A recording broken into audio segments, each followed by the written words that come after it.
Hi there. My name is Earl. I am the owner and founder of EK3 Technologies, and I'm excited to have you with us today to walk you through a tool that we use here for email protection called Barracuda Email Protection Service.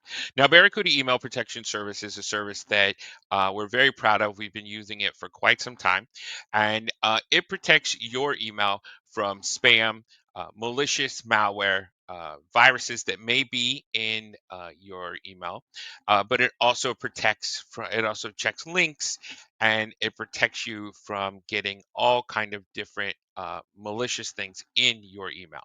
Now, that doesn't mean that with Barracuda email protection, you shouldn't be vigilant and make sure that you are on top of emails that are coming in. It just is an extra layer of protection to try to declutter some of what's going on in your inbox.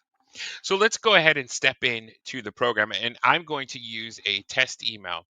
And the email that I'm using today is called cyberrisk at EK3 Technologies. Now, with Barracuda email protection, you'll see that you are going to get these notifications in your mailbox on a nightly basis. So at midnight at 12:05 a.m., usually between midnight and 12:15, you will get a notification about what Barracuda has done for the day. Now, Barracuda is working constantly, so as we're speaking right now, Barracuda is reading emails that are coming in and looking for different markers that say this email is either malicious or not malicious and whether that should come through. So if an email did not come through, you'll see it in your nightly list of what's called quarantine. Now, quarantine emails are in limbo. This means that they weren't blocked.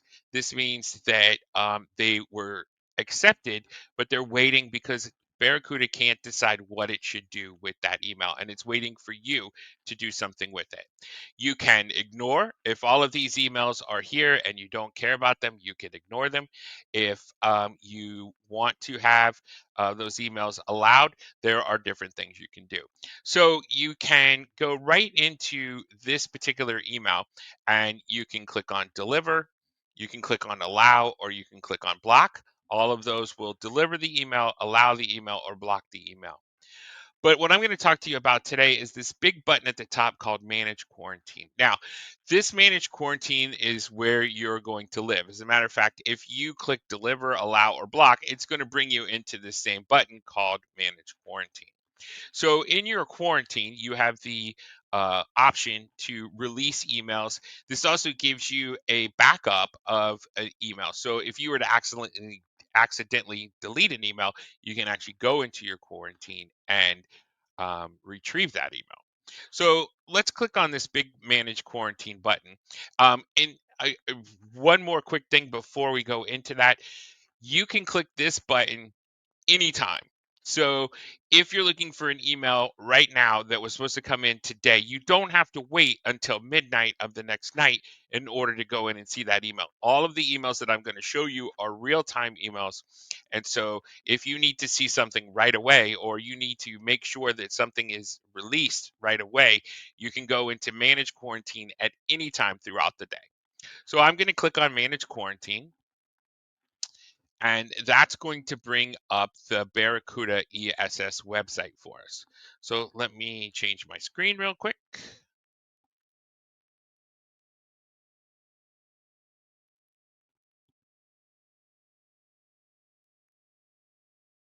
All right. So we're going to come up with Barracuda email defense. So this is the screen that's going to be presented to you. Now, at first, you're not going to have a password for this, right? But it's going to want to know your email address. And I'm going to show you how to retrieve your Barracuda password. And you can change it to anything you want. So first, you're going to need the email address that you're using. For me, I'm using cyberrisk at ek3tech.com. So that's the email address I'm going to put in, and I'm going to click continue. And then it's going to ask me for my password. If you do not know your password for this particular login, you can click on forgot password and it will actually send you a password to use. And once you use that password, it will ask you to reset it. So that is completely self-sufficient for you. You just simply click on forgot password. It will send you a new password. Even if you change your password 3 times today, it will change the password for you, because you click that link from your email and it knows who you are. So I'm going to go ahead and click continue because I know what my password is, and I'm going to go into my quarantine. Now, the first thing it's going to ask me here is if this is the first time you've been into your quarantine, it's going to ask you when you want your quarantine notifications sent. We send them by default at midnight every night. So you're going to see here that it is sent every night at midnight. If you want it more often, you can actually just click the block and it will send your notification on those blocks. You can actually color in the blocks. Like here, this would send my notification between 9 a.m. and 10 a.m. I could color in all of these blocks and um, it could send it every hour, right? However you want, that is completely up to you. You can send your quarantine notification at any time. Keep in mind, as I said earlier, you can go to your quarantine that was sent last night at any time and click that manage quarantine button. So that is completely up to you. So I'm going to click on this thing that looks like over here on the left. It looks like a graph, but it's really your message log. And your message log is going to show you all of your messages that came in. So here at the top, you can search for messages. You can search by words in the message. You can search by recipients. You can search by senders. You can do all kinds of things. You can look at the last 2 days by default is what came in, but you can also look at the last month. So if you need an email from the last month, you'll see here, I can search through all of my emails from the last month. So if I accidentally deleted something, I can search through all of my emails and find out what I'm looking for. The next option is what action was taken. So these are all quarantined by default. Okay, but you can also see any. So if I go into any, it will actually show me all of my messages. So messages that were sent, messages that were quarantined. So again, it's a great backup. So if you need an email and you accidentally deleted an email from the last month, you can come into here and you can actually release it and send it back to yourself. So for you have a 30-day backup automatically of all of your emails that are being sent to your inbox. That's a rolling 30 days. So for today, all of my emails on 129 are going to drop off on 229, which is not an actual date. So it would be 3/1. Although, is this a leap year? I don't know. That's a great question. No, it is not a leap year. So it would all fall off on 3/1. So there we go. We all learned something today. The other thing you can look at is whether or not they were delivered. We're looking at delivered, so you can see any emails that were blocked. You'll see this particular email was blocked, and you'll see you can actually click on it, and it'll tell you why it was blocked. So if I look at this particular email, it says that this message was blocked due to spam, and the machine learned that this particular email was spam, and it blocked it. All right, you can. We looked at quarantined earlier, so you have your quarantine messages here. You can also look at statuses, whether or not they were rejected, and then why they were rejected. So let's get into the nitty gritty of the emails themselves. So we're going to go back to the default, which is 2 days, and we're going to look at this email. Now, this particular email was quarantined. We can click on it.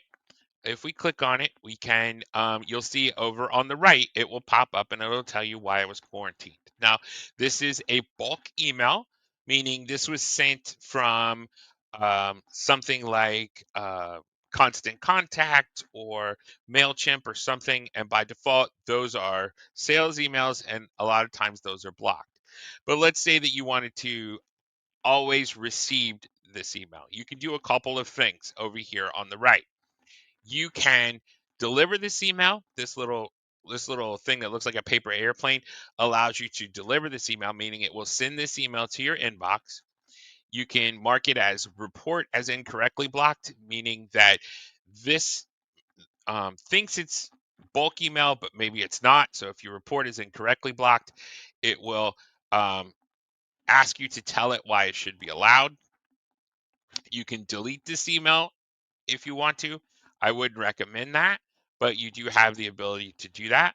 Again, it's going to drop off automatically in 30 days, so there's no reason for you to actually delete it. You can show the history of this email if you want. We've only received this email one time.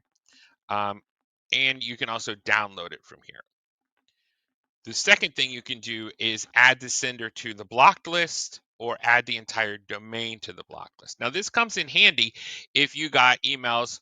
Again, we talked about you can go into emails that were automatically sent, right? So you could go into your email up here, and so let's say you got an allowed email, and this email came through, and you didn't want this email to come through. You can actually click on it, open up the email, and say, add this sender's email or the sender's domain to the block list. So you can block that person's email from you. Now, the difference between the sender email and the sender domain is that the sender's email will be this one specific email, which came from email.ek3.com. Okay. If you block the entire domain, then that would block everything for you from email.ek3tech.com. So be careful with that, because if you're getting spam from Gmail and it's somebody at gmail.com, if you select add sender domain to the block list, then it will block everything from gmail.com, right? So you might have good Gmails, you might have bad Gmails. So you might just be cognizant of that. If you do accidentally hit these, contact my team. We can fix that for you and remove that. So if we had an email that was quarantined and we want that email to come through, all we have to do is click it and say deliver. Once I hit deliver, it asks me if I want to only deliver the message, or if I want to add the sender to the allow list. Now, let me another caveat here for you. This particular sender can be added to the allow list, but because this email was blocked because it was bulk email, it needs to be reported correctly. So all you have to do is select report as correctly blocked, right? Incorrectly blocked, excuse me. So once you have clicked the deliver button, you will see that your email will be delivered. As a matter of fact, if I stop my sharing and I go back and I show you my email, you will see that that email was delivered.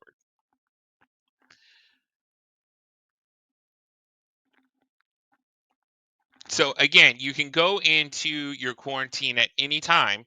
It doesn't have to necessarily be once a day. You can go in there anytime that you want to see if there's any emails that have been blocked, or if you're expecting an email that didn't come through, etc.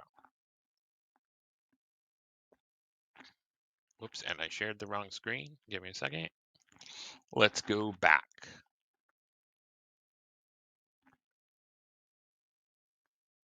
Okay, so over here on the left, you can select an email one by one. Or if you don't want to click on the email and you don't care what is in the email, you can actually just click the option right next to it. You have the same buttons, right? You have deliver, you have categorize, and then you have delete. It also gives you the ability to export them into a table if you wanted to, but that's completely up to you. You can select more than one if you'd like and deliver all three. You can also click this button and select all of them and deliver all of them if you would like. Over here on the left, you also have a gear icon, which shows you your sender policies, right? So these are all the things that you've blocked. So earlier we said we're blocking this particular email. right? You'll see that that's listed here. So if I know there's somebody I don't want to block, I can actually just manually add them here. So if it's terrible person at gmail.com and I want them to be blocked, I can simply just add them here, automatically block them myself. Okay. If now I like this person and I want to remove that block, I can simply hit remove over here and then they will be blocked. Now, keep in mind, this block on here and all of the blocks that you set are for you only. These are not for the entire company. These are just for you. Okay? So you can also go over here and look if you have any other linked accounts. I don't have any, but you can also link additional accounts. So if you have other accounts in the company, maybe you have a shared account or you have like AR at yourcompany.com or whatever, you can actually link all of those accounts together. So you only have one place for this. And then again, you can go back into quarantine notification. So really simple to use. You have two options that you're going to be at. You're going to be either at message log or in the settings. There is a support if you have questions or you completely forget what I said. There is a support option for you there. But that's it. You can go and look at your quarantine at any time. It's going to be available in your email box. It should be under manage quarantine. You're going to get that notification at midnight. You can leave that notification in your mailbox. You can click that manage quarantine button at any time and see any emails that are coming through. As always, if you have any questions, reach out to my support team.